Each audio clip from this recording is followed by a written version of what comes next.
Ноемврискиот снег ќе постигне спасоносен ефект кај есенските посеви, особено заради дождот кој му претходеше, но и солидната дебелина на белата покривка.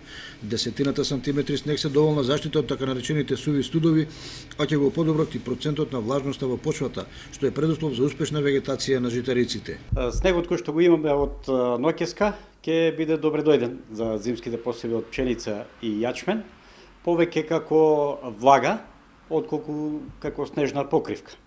Затоа што немаме некоја дебела снежна покривка која што би била и изолатор, а и немаме некои ниски температури, така да зимските посеви од пшеница и јачмен повеќе ќе искористат влагата. Единствено може да биде проблем кај оние производители кои што се уште немаат извршено есенската сеидба.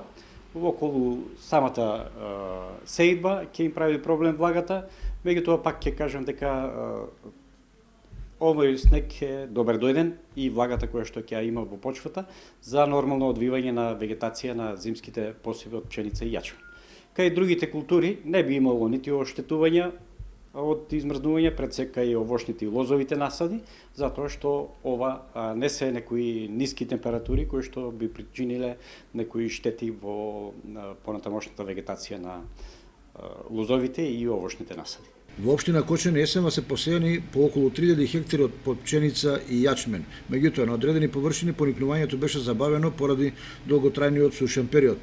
Сепак, со подобрувањето на хидролошката состојба во Кочанската котлина, есенските посеви имаат оптимални услови за понатамошна вегетација.